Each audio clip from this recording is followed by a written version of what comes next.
Hello and welcome to a new video, and today we're going to take a look at the top 10 teams for the Open Ultra League. The Ultra League is going to be back as well, together with the Master League as well as the Great League for the first week of the season, as we also have the Go Battle Weekend. And so today we're going to take a look at the top 10 teams here.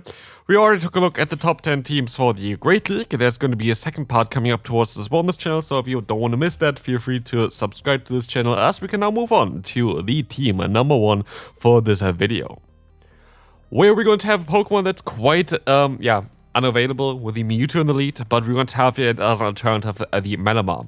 Which I forgot to say, which is maybe the most important part of this video, is that every single team that you're going to see here in this video is going to have at least one buffed Pokemon in. In this case, if you count the Malamar, you have 2 in there, as of course Licky is going to be one of the most interesting Pokemon for the upcoming meta, as Shadow Ball got buffed on this Pokemon, which allows now, which you see on the screen as well, to reach it after 4 rollouts instead of 5 rollouts, which is honestly a ginormous difference in a lot of matchups, especially if you get a little bit of an energy advantage. As we see, there's basically 0 Pokemon that completely are difficult for us to deal with. There is basically play against every single one that we have here. I would say the worst is most likely the Corviknight with a Mewtwo in the lead. I feel like that Malamar even could work a bit better than the Mewtwo, but it really depends on kind of where you're at. I guess actually the worst one would be kind of Bugbyte Fortress, which is quite rare, I think, for the Ultra League to face. So yeah, this is going to be it for team number 1. It's quite a straightforward team. I think that the Psychic plus Dark combination there is actually really good together, as you're going to cover with the back then the Ghost type Pokemon that you don't want to face, as well as other Dark types, as Gastrodon also can deal with other Dark type Pokemon. And so I do think that this is a very, very strong team to run for the upcoming meta. Next up, Cobalion.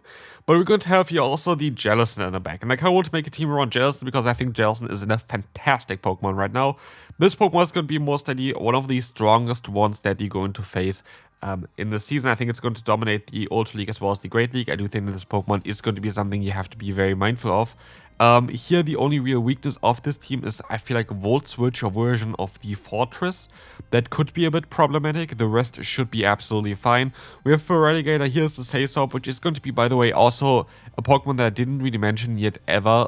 It's going to be a Pokemon that got a bit of a buff as well, in my opinion, towards the new season. I think that the combination of Shadow Claw plus the coverage you have makes for Relegator absolutely back for the next season, so that's going to be something that's going to be interesting to take a look at as well. But this is going to be a very solid team to run for the Open Ultra League.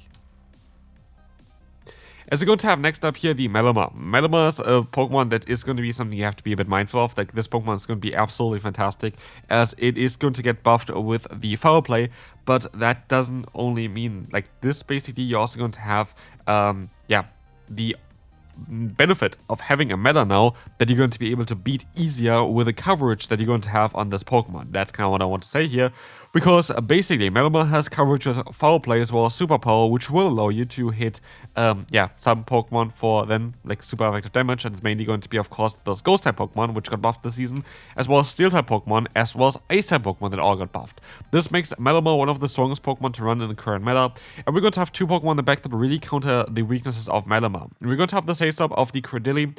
If you want to, you could use the Lapras here as well if you don't have a Credilli build.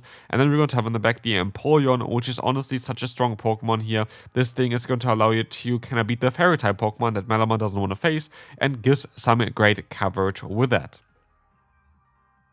Next up, we're going to have a team here around the Walrein. Walrein got buffed as well, of course, with both Powder Snow as well as Icicle Spear, making it a very interesting Pokemon to run. It's going to be definitely way stronger this next season.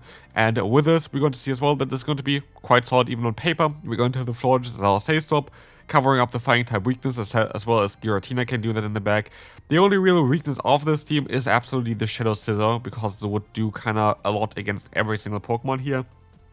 But other than this, we are actually going to be kind of fine here with this team, and we can move on to the next one, where we will have the Tinkaton. We have the Saysop of the Ludicolo, and we're going to have the Jellicent in the back. If you saw my first video for the Great League, you maybe remember this team, because it's basically the same team that I was running already, or like suggesting to run for the Open Great League. And yeah, basically this is going to be very, very solid core, just in the Ultra League as well as in the Great League. There's not really a lot of Pokemon that can really counter it directly. And so yeah, there is not really anything you're really worried about. Even LilyKatchum is not really the worst. The thing is why LilyKatchum is on here is mainly because it resists the fast move damage of our Pokemon in the back. And that is the main reason why this is going to be here. So, let's move on to the next one. We are going to have here now interesting one. We're going to have here the double fairy backline. We have Florges as a say-so. Florges is going to be still one of the best Pokemon ever here in this meta. Like, I think Florges is kind of maybe even the best Pokemon. And as we're going to see, we are going to be able to have a very nice core basically with Stunfisk and Clefable. Stunfisk is going to be able to counter the weaknesses of Clefable in terms of like Steel-type Pokemon and Poison-type Pokemon. And Florges is going to be still quite nice neutrally in between there. I feel like Clefable is kind of with a buff that it received this season with basically the Media Mesh needing less energy. It's going to be best as a closer because you're going to be able to utilize the damage output a little bit easier.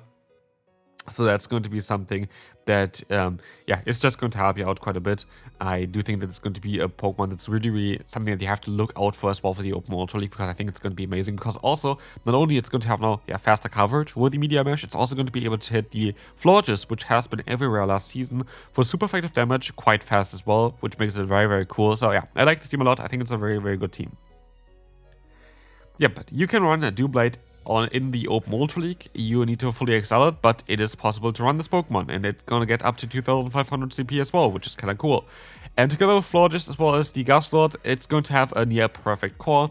I do like the Dragonite closer as well a little bit with it. What I do not like with Dragonite though is that most people are running the Thunder Punch instead of the Dragonclaw. I think for this team specifically, Dragonclaw might be better, just to have some nice stab coverage there in the back. And if you play the team correctly, you should have been able to bait out the Fairy type already anyway with your own Florges, as you're going to have the hardest answer to Fairy type and Ice type Pokemon in the lead in the Doublade. So yeah, I do think that it would work out quite well with the Shadow Dragonite as well, but I would actually recommend you to go for Superpower and Dragonclaw instead of going for Thunder Punch as well as the Superpower.